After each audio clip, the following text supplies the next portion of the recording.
beautiful beings, and welcome to my sacred space. My name is Raven, and thank you so much for being here. Today, we are going to have a look at this beautiful oracle deck by Angie Sullins with poetic renderings by Daniel Ladinsky, and the art is by Silas Dobel. I'm going to show you the box first. It's so dainty and pretty, and it screams girly, but it's just really a beautiful packaging. As you can see, we have the matte golden shimmer happening there as well. This is a deck by US Games Systems, and it has this clamshell opening like this, and I think this part is just really so cute. It reminds me of like old boxes of my grandmother. I don't know, those vintage boxes wherein they keep their little trinkets and whatnot. I don't know, it just reminds me of that. Anyway, so yes, beautiful packaging, very different. So I call this deck my lucky pick because when I was about to check out some of the items that I have in my cart in Amazon, I noticed this deck. I don't remember if it just showed up somewhere or maybe, I don't know, I went back to check on something, but I noticed the first word that caught my eye was Hafiz. And Hafiz is actually a Sufi. So I do have like several Sufi decks. Here, I just also got the Sufi Tarot. I have Rasuli's Great Eastern Oracle and his Sufi Wisdom Oracle. And I just found myself really enthralled by the ideology of Sufism, and I think it's just so profound and eye-opening that the moment that I recognized Hafiz's name, I just thought, yo, I gotta check this out. And I'm so glad that I did, because this is just a stunning deck. So this is actually part of my year-ender haul for 2023, and I just found the time to actually do this review. So if you were just here to have a look at the images of this gorgeous deck, please check out the timestamp in my description box below so you can just fast forward to that part. Otherwise, we are going to talk about the guidebook as well. US Games, they really do produce amazing decks. I mean, from the packaging to the cardstock and even the guidebooks. This one has like a soft and slippery matte feel, which I think is really nice. I do like it. I don't know, it's just strange. And yeah, again, with the vintage flowery theme, I like it so much. I think it's so appealing. Oh, okay, and they used really nice paper for the actual guidebook. This is not thin, you guys. Look at that. It is made of thick paper, and I think it's really cool that they didn't skimp on the quality of the guidebook as well. So you see copyright 2022. So the introduction, okay, Hafiz, whose given name was Shams ud Din Muhammad, is the most beloved poet of Persians. He was born and lived in Shiraz, a beautiful garden city where he became a famous spiritual teacher. Nice. So a little bit of background about Hafiz, okay, and then about the creation of this oracle, a note on using the deck, and then immediately on to the meanings of the cards. Like there's no spreads, I guess. Maybe we'll have a look at the back. So just about the artist, about the authors. Yeah, you don't have any spreads here whatsoever, or not even like an instruction on how to consecrate your cards or to connect with your deck, how to ask questions, and I'm fine with that. I mean, the most important thing here is to get the message. So this is how it would look like. So you'd have like an image here, a colored image of the card. You have the title, and then love loves what it loves because of trust. So you have like a short phrase over a sentence over here, and then the message. There's not a lot to discuss about the guidebook. It's just very concise. So yeah, there you go. Excited to read this because I'm pretty sure we will get a lot of good messages from Hafiz. All right, so we are going to talk about the cards. The cardstock, US Game Systems, they're pretty good. They do come up with amazing decks. I like the quality of their cards. My Tarot of Mystical Moments is also by US Games. Yeah, it is a glossy deck, and I'm really not a fan of glossy decks, but it turned out to be one of my favorites. Just because I realized that glossy decks actually are more colorful. I don't know, I guess I somehow accepted already that, it is a glossy deck. I don't have to hate on it, and maybe just appreciate the fact that I see more colors, or it comes off as a little bit more vibrant if the finish of the deck is actually glossy. So the backing is very interesting. It looks so intricate. Look at the details on this backing. It's just so pretty. It does have that Persian vibe happening, and I am in love with it, really. So as you can clearly see, it is glossy, and it doesn't have any border, and it just has this black bar at the bottom with a little bit of graphic going on there, and then you have a number and the title of the card. This is also gilded, which I think is really cool. So we have a total of 45 cards. Now I am going to zoom in so that we can proceed with the flip through, and I'm going to put on some enchanting music to accompany you while you have a look at the images of this deck.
Oh my god, that was such a treat. To say that I am in love with this deck is an understatement.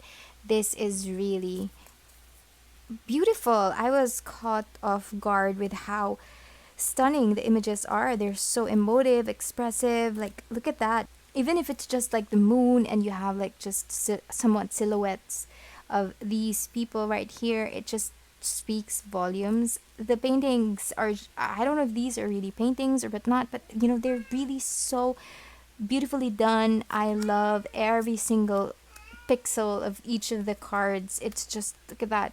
Come on, everything is just so beautiful, and the key phrases that they have, or the title of the cards, are so connected to the images or to the paintings or whatever.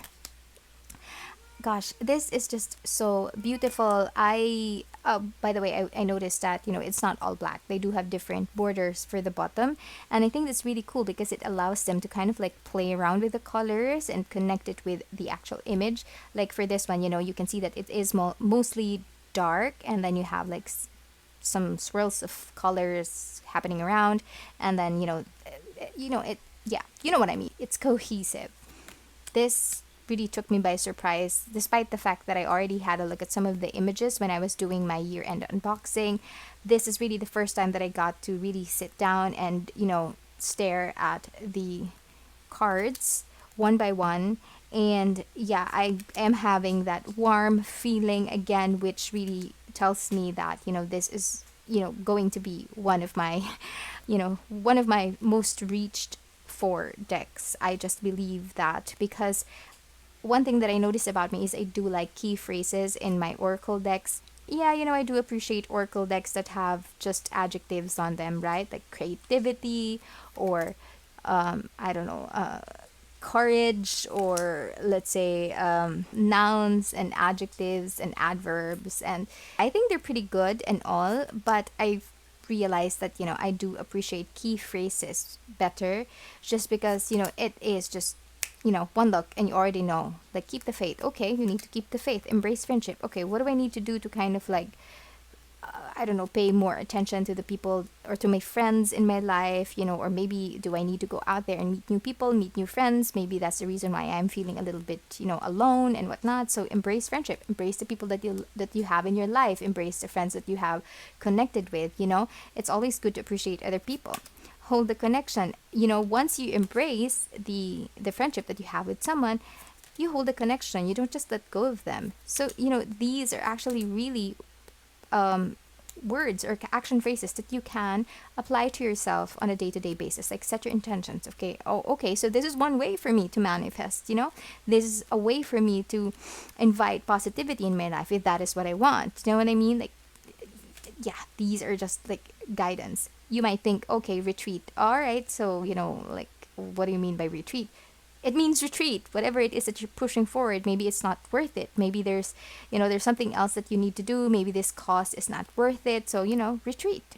It's either that, or maybe is it like a retreat wherein you can rest, or maybe just stop and, maybe R&R for a little bit. There are just so many things that you can connect with each of these action phrases. Practice tenderness, decide for yourself, take the opportunity. This is a really good card to pull out if, for example, you are deciding whether to get a job or apply for a new position, or maybe, you know, go for that trip, or maybe go and live abroad. Yeah, you know what I mean already. I think I have been repeating myself.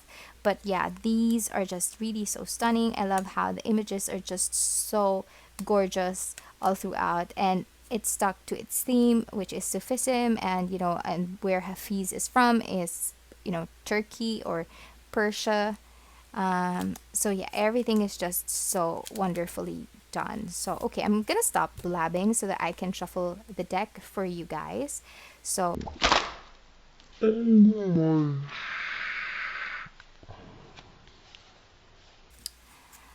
oh man, okay, so I kind of like folded it, but the good thing about this one is, since it is a glossy deck, it is laminated, it doesn't have the crease. That happened to me when I shuffled my new deck. Which one is that? The Messages from Your Spirit Animal Guides by Stephen D. Farmer, and the Polar Bear card. Yeah, it's all wrinkly and stuff just because I did that mistake, and that's the reason why I reacted this way, because I thought, oh my gosh, it's gonna have some creases, and this is such a lovely deck, but no, it survived. So good to know. Let's try that again.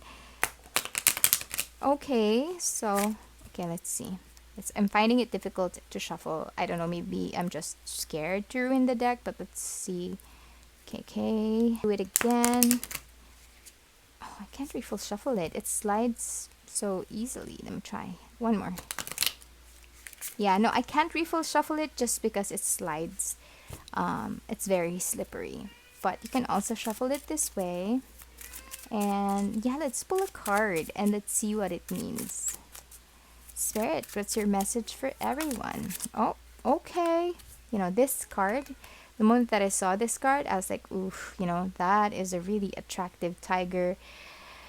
It really does speak of power, and the eyes of the tiger really is able to convey that, he is very powerful, and maybe it's time for you to accept your power and use it. Let's see. Number 9. Alrighty, let's read number 9. My tiger here is being so noisy, so just please ignore him. Okay. Use some of your wonderful power to pardon every deed of your own past that you might still be in conflict with, and the deeds too of any you felt ever harmed you. Truth's strength comes from vulnerability. Your power, therefore, is at its zenith when you own all of your experience truthfully, when you forgive self and others and speak your truth without shame or fear. You go fierce with your reality. You go fierce with reality. Ooh, very good message. I hope that resonated with someone out there. I think I really need to end the video right now just because my cat is really becoming crazy. So that is it. That is my full flip through and review of the Wisdom of Hafiz deck by Angie Sullins and produced by US Game Systems. Let me know what you guys think. Is this something that you are excited to get as well? I would love to hear your thoughts. Thank you again for being here. If you enjoyed this video, kindly give it a like or perhaps subscribe to my channel for future videos like this. Blessed be. Bye!